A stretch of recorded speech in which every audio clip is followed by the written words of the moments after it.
திருச்சிற்றம்பலம். தென்னாருடைய சிவனை போற்றி, எந்நாட்டவருக்கும் இறைவா போற்றி. அனைவருக்கும் வணக்கம். நாம் இன்னைக்கு 2025ஆம் ஆண்டு மே மாதம் 14ஆம் தேதி மாறக்கூடிய குரு பெயர்ச்சியினுடைய பலன்களை பற்றி தான் பார்க்க போகிறோம். அதற்கு முன்னாடி நம்மளுடைய சேனலை சப்ஸ்கிரைப் பண்ணிக்கோங்க. மே மாதம் 14ஆம் தேதி குரு பகவான் ரிஷப ராசியிலிருந்து மிதுன ராசிக்கு பயிற்சி ஆகிறார். 5 ராசிகளுக்கு மிகப்பெரிய யோகத்தை வாரி வழங்க போறார். அதில் பார்த்துட்டிங்கன்னா உங்களுக்கு துலாம், தனுசு, கும்பம், ரிஷபம் மற்றும் சிம்மம் இந்த 5 ராசிகளுக்கு மிகப்பெரிய அதிர்ஷ்டங்களையும், மீதி இருக்கக்கூடிய ராசிகளுக்கு ஒரு மத்தியமமான ஒரு அமைப்பையும் நிச்சயமாக ஏற்படுத்தி கொடுப்பாரு அப்படிங்கிறது உண்மை. குரு அப்படின்னு சொல்லக்கூடியவர் முழுக்க முழுக்க அவர் ஒரு சுப கிரகம்.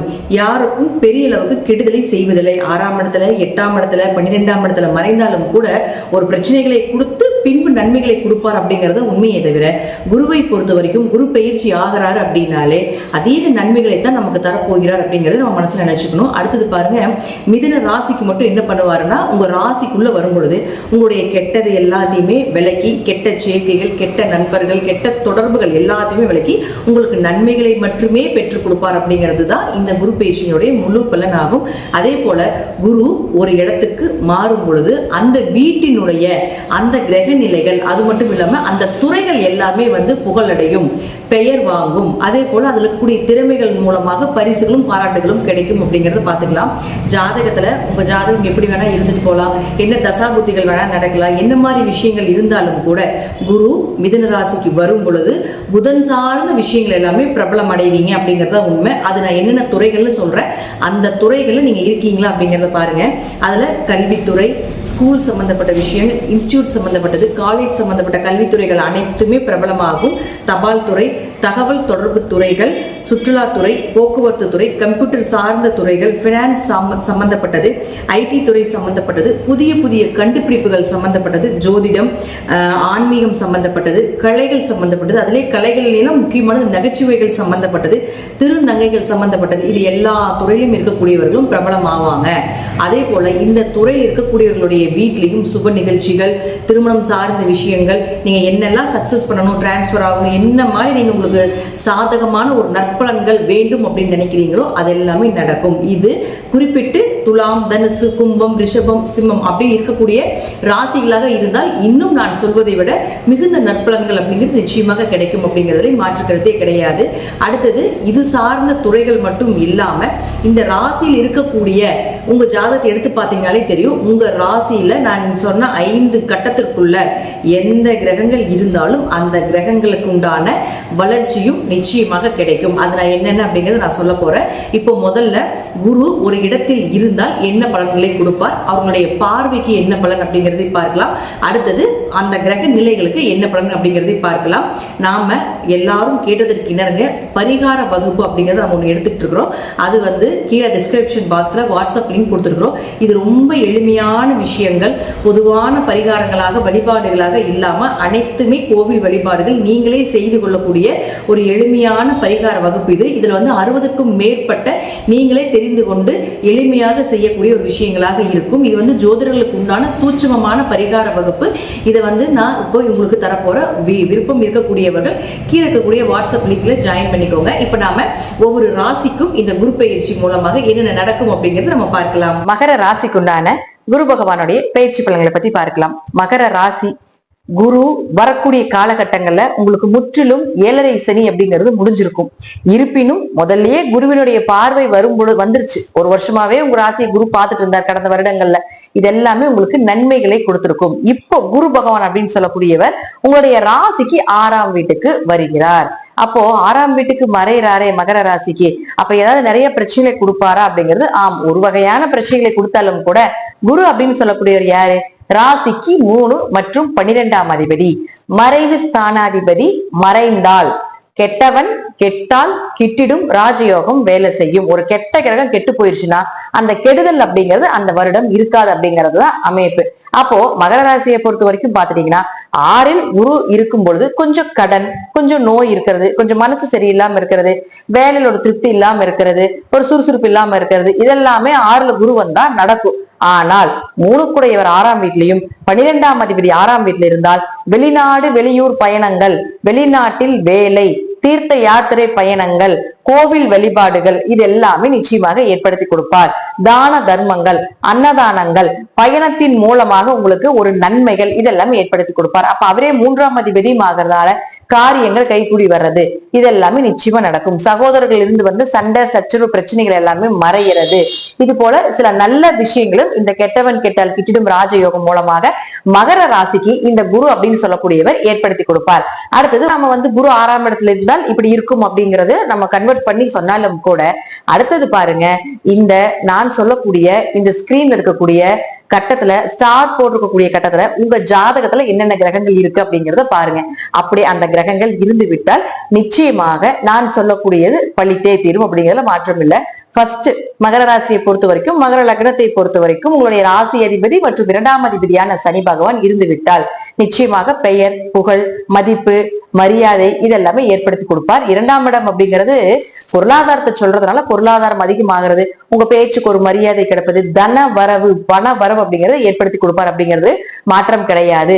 குரு சனியை பார்த்தால் பிரம்மகத்தி தோஷம்னு சொல்லுவோம். அப்ப உங்க ஜாதகத்துல ஏதாவது ஒரு பிரம்மகத்தி தோஷம் இருக்குது, குறைகள் இருக்குது, அதனால சுப நிகழ்ச்சிகள் தடையாகுது, குழந்தை பிறகு பிரம்மகத்தி தோஷம்லாம் இருந்ததுன்னா குழந்தை அபாயிஷன் பண்ணாதான் பிரம்மகத்தி தோஷம் வரும். பிராமணரை திட்டினது, பிராமணரை வதைத்தது இப்படின்னு ஒரு சில குறிப்பிட்ட விதிகள் இருக்கு.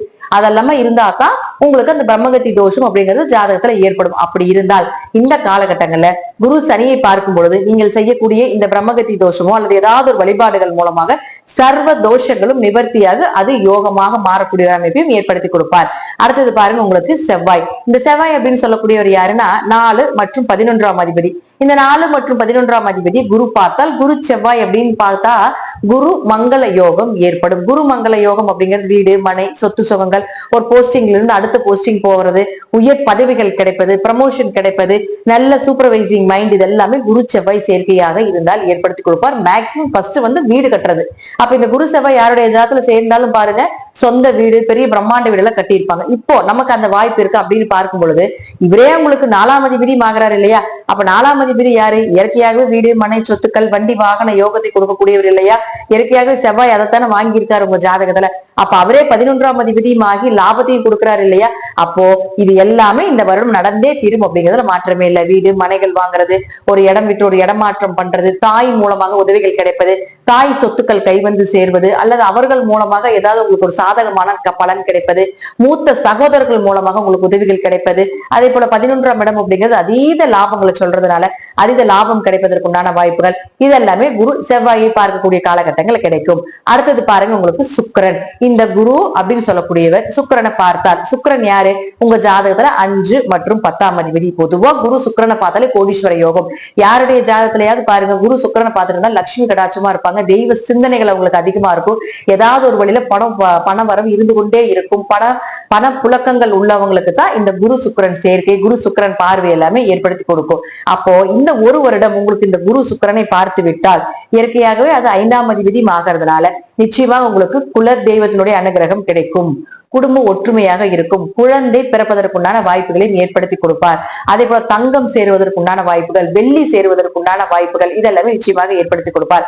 5ஆம் இடம் அப்படிங்கிறது குலதெய்வமே எங்களுக்கு தெரியலீங்க, குலதெய்வ வழிபாடு, குலதெய்வம் தெரிஞ்சாலும் கூட எங்களால போய் வழிபாடு பண்ண முடியல, வெளிநாட்டுல இருக்கிற, வெளியூர்ல இருக்கிற, ரொம்ப தூரமா இருக்கிற, அதை நாங்க விட்டுட்டோம், எங்க முன்னோர்கள் வழிபட்டாங்க, எங்களால செய்ய முடியல அப்படின்னு நிறைய ரீசன்ஸ், குலதெய்வம் சார்ந்த ஒரு நெகட்டிவான ரீசன் இருந்துகிட்டே இருந்தாலும் கூட இந்த குரு சுக்கிரனை பார்த்தால் நிச்சயமாக இது எல்லாமே உங்களுக்கு பிராப்தமாகும். குலதெய்வம் தெரியாம இருந்தாலும் கூட குலதெய்வம் உங்க கண்ணு முன்னாடி வந்து நிற்கும், அல்லது குலதெய்வத்தினுடைய அனுகிரகம் கண்டிப்பாக உண்டு. ஏதாவது ஒரு வழியில உங்களுக்கு குலதெய்வம் அனுகிரகம் அப்படிங்கிறது இந்த குரு சுக்கிரனை பார்க்கக்கூடிய காலகட்டங்கள்ல கிடைக்கும். அப்ப அவரே 10ஆம் அதிபதியும் ஆகிறார் இல்லையா? அப்ப 10னா தொழில்னு சொல்றோம், அப்ப 10னா கர்மம்னு சொல்றோம். அப்போ உங்க முற்பிறவினுடைய கர்ம மூட்டை என்ன அப்படிங்கிறது இந்த 10ஆம் இடத்தை வச்சுதான் நம்ம நிர்ணயம் பண்ணணும். அப்போ இந்த குரு சுக்கிரனை பார்க்கும் பொழுது நிச்சயமாக என்ன நீங்க கர்மாவை வாங்கிட்டு வந்தாலும் சரி, ஜாதகம் பார்க்கும் பொழுது சார் உங்களுக்கு இந்த கர்மா இருக்கு சார், மேடம் உங்களுக்கு இந்த மாதிரி ஒரு விஷயங்கள் நடக்குது, இந்த தோஷங்கள் இருக்குது அப்படின்னா ஜோதிடர் சொல்லியிருப்பாங்க இல்லைங்களா? இந்த காலகட்டங்கள்ல நீங்க செய்யக்கூடிய இந்த தோஷத்திற்குண்டான விஷயங்கள் எல்லாமே குரு சுக்கிரனை பார்த்தால் நிச்சயமாக நிவர்த்தி ஆகும். அப்ப நீங்க செய்யக்கூடிய வழிபாடுகள், நீங்க செய்யக்கூடிய பரிகாரங்கள் எல்லாமே பல மடங்கான வெற்றிகளை நிச்சயமாக ஏற்படுத்தி கொடுப்பார். 10ஆம் இடம் அப்படிங்கிறது தொழிலையும் சொல்றதுனால தொழில் வளர்ச்சி, தொழில நல்ல லாபங்கள் கிடைப்பது, ஒரு பிரான்சஸ் அதிகமா ஏற்படுத்திக் கொள்வது, தொழில் ரீதியாக பல நபர்கள் உங்களுக்கு இன்ட்ரோடக்ஷன் ஆகிறது, இதெல்லாமே நிச்சயமாக ஏற்படுத்தி கொடுப்பார்.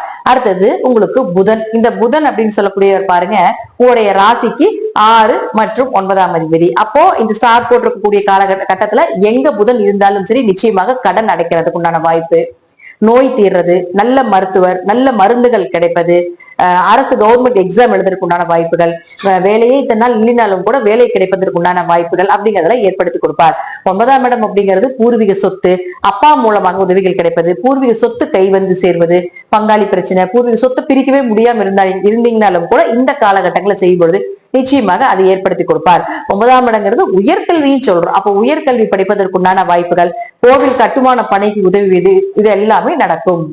9ஆம் இடம் அப்படிங்கிறது கோவில் கட்டுமான பணின்னு சொல்றோம். அப்ப கோவில் கட்டுறதுக்கு உதவி செய்வது, இது போல விஷயங்களும், அதே போல வெளிநாடு வெளியூர் போய் படிப்பதற்குண்டான வாய்ப்புகள், இதெல்லாமே நிச்சயமாக ஏற்படுத்தி கொடுப்பார். அடுத்தது பாருங்க உங்களுக்கு சூரியன். இந்த மகர ராசிக்கு சூரியன் யாரு? 8ஆம் அதிபதி ஆகிறார். இந்த 8ஆம் அதிபதியை குரு பார்த்தால், இயற்கையா குரு சூரியனை பார்த்தால் சிவராஜ யோகம்னு சொல்லுவோம். சிவராஜ யோகம்னா என்ன?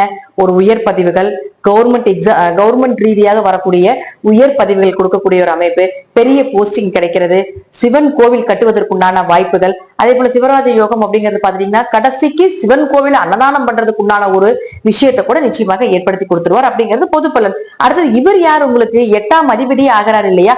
அப்ப திடீர் வருமானங்கள், திடீர் பணவரவு, இதெல்லாமே நிச்சயமாக ஏற்படுத்தி கொடுப்பார். இதுலயே பாருங்க உங்களுக்கு குரு உங்களுக்கு 12ஆம் அதிபதி ஆகிறதுனால தீர்த்த யாத்திரை போயிட்டு வர்றது, இது எல்லாமே நிச்சயமாக இந்த வருடம் அப்படிங்கிறது நடந்தே தீரும் அப்படிங்கிறதுல மாற்றமே கிடையாது.